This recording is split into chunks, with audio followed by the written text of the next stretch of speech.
Biomass palette और biomass briquette दोनों जैव ईंधन के रूप हैं जो लकड़ी के अपशिष्ट, गन्ने के अपशिष्ट, मूंगफली की भूसी, काजू की भूसी, सोयाबीन की भूसी, चूरा, कपास की खोई, बबूल की लकड़ी, नेपियर घास और अन्य कृषि अवशेषों या बायोमास से उत्पादित अन्य कार्बनिक पदार्थों से बने होते हैं।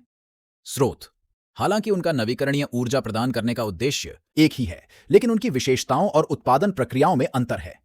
1. लंबाई और आकार। बायोमास छर्रे आमतौर पर छोटे बेलनाकार छर्रे होते हैं, आमतौर पर 6-10 मिमी चौड़े और 10-30 मिमी लंबे होते हैं। वे आकार और माप में समान हैं। बायोमास ब्रिकेट पैलेट की तुलना में बड़े और सघन होते हैं। वे आकार में भिन्न हो सकते हैं, लेकिन सामान्य आकार में बेलनाकार, आयताकार या षटकोणीय शामिल हैं। ब्रिकेट आमतौर पर पैलेट से बड़े होते हैं, आमतौर पर चौड़ाई और लंबाई में 30-60 मिमी। 2. घनत्व। बायोमास पैलेट ब्रिकेट की तुलना में अधिक सघन और सघन होते हैं।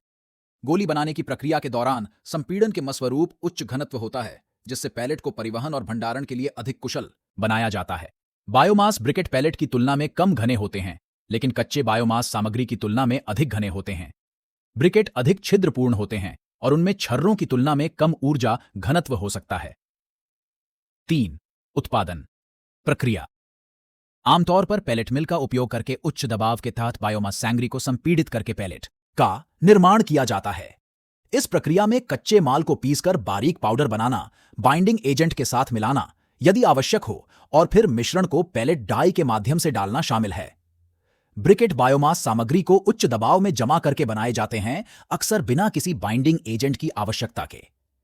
इस प्रक्रिया में कच्चे माल को छोटे छोटे कणों में कुचलना, बाइंडर के साथ मिलाना यदि आवश्यक हो, और फिर ब्रिकेटिंग मशीन का उपयोग करके मिश्रण को वांछित आकार में दबाना शामिल है। 4. दहन विशेषताएं। बायोमास पैलेट का लंबाई और आकार एक समान होता है, जो लगातार दहन प्रदर्शन सुनिश्चित करता है।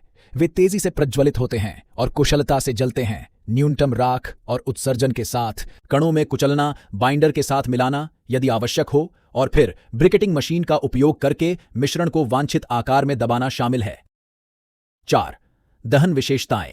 बायोमास पैलेट का लंबाई और आकार एक समान होता है, जो लगातार दहन प्रदर्शन सुनिश्चित करता है। वे तेजी से प्रज्वलित होते हैं और कुशलता से जलते हैं। न्यूनतम राख और उत्सर्जन के साथ उच्च गर्मी पैदा करते हैं। बायोमास ब्रिकेट आकार और आकार में भिन्न हो सकते हैं, जिससे पैलेट की तुलना में थोड़ा कम समान दहन होता है। हालांकि वे अभी भी अपेक्षाकृत कम राख सामग्री और उत्सर्जन के साथ विश्वसनीय और स्थिर ताप उत्पादन प्रदान करते हैं। 5. अनुप्रयोग। बायोमास पैलेट का उपयोग आमतौर पर आवासीय हीटिंग सिस्टम, पैलेट स्टोव और पैलेट बॉयलर में किया जाता है। वे छोटे से मध्यम आकार के औद्योगिक अनुप्रयोगों के लिए भी उपयुक्त हैं।